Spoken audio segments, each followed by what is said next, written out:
you're welcome, my friends out there. My name is Joseph Moninga. Today we want to have a beginning of our sessions on how do we make business from our homes. Actually, how do we manufacture products within our very small homes. This session we're going to have, today we're going to have this session on liquid soap, but we shall have as many other activities. Just keep on following me. Watch, follow, like, subscribe. Make sure that nothing passes you at any time. So today we want to look at how to make multi-purpose liquid soap. Let us first understand what is this word multi-purpose. Multi-purpose is basically meaning you can use it for anything else. You can use it for washing, you can use it for cleaning your hands, you can use it for mopping and many other things. That's why that word is multi-purpose. But I also want to show you something. We have two types of soap. There is a synthetic,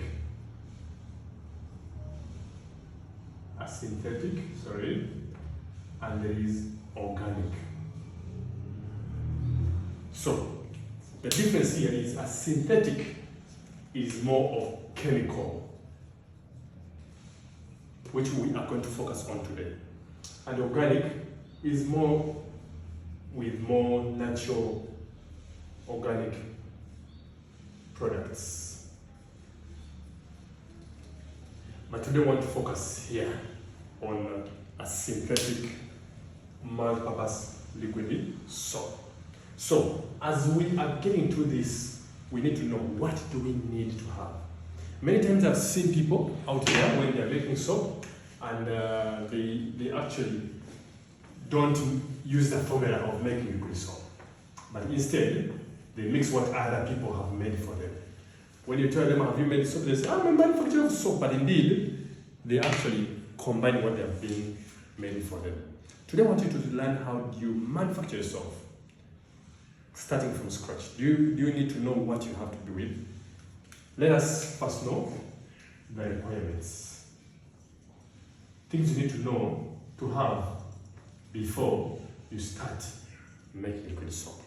The first requirement you need to be with, where many people are losing interest in it, and yet it is very important, you need to have a weighing scale.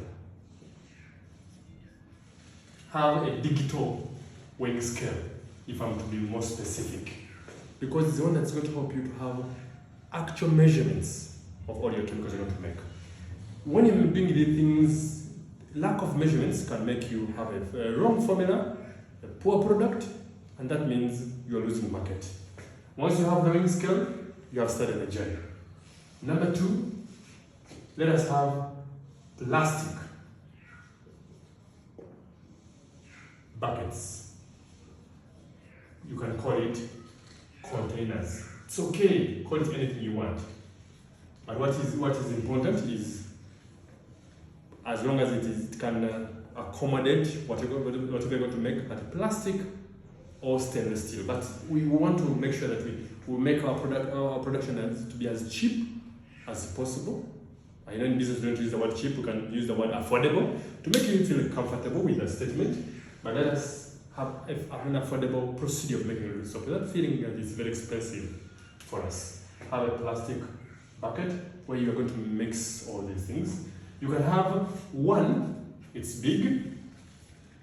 Probably this one can be taking around 30 or can say 20 liters, depending to your capacity of production. You can also have one as small, which you're going to use to do some of these mixtures of the live solutions you'll be making. 3, after having this, have a stirring rod. Stirring rod, or you can call it a mixer. It depends what you can afford. Stirring rod is often normal. You can get the mingling stick, a big one that can accommodate into your bucket.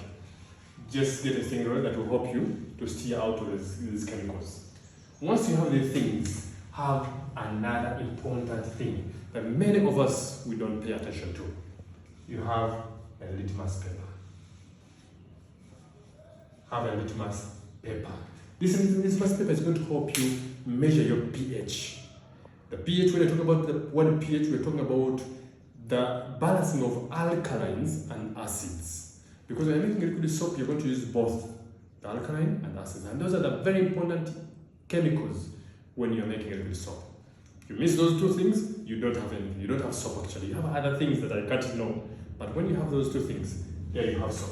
So litmus paper helps you to check on the pH. So many people, when you're making soap, they don't use the pH. I mean the litmus paper, they don't measure the pH. So it's very, very important. Now, number 5. After having all these things, think about the chemicals. We shall come to a point where we're going to break these chemicals. For now, let me just say like this. Think about the chemicals you're going to use in your formula you're going to use when you're making soap. So these are the chemicals. Have the chemicals, balance them very well, prepare them for your soap. Now, number 6, after having these things, just that you're almost there. You almost have your soap. Now, you have the packaging materials you want to use.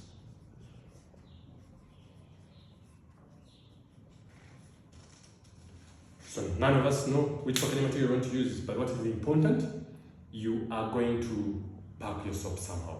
So, for this first episode of making liquid soap, we want to stop here and go to the next episode. The next episode is going to now to take us into the chemicals we want to use in a formula we're going to have. We're going to have to get the chemicals and then the procedures. Thank you. May see you in the next episode.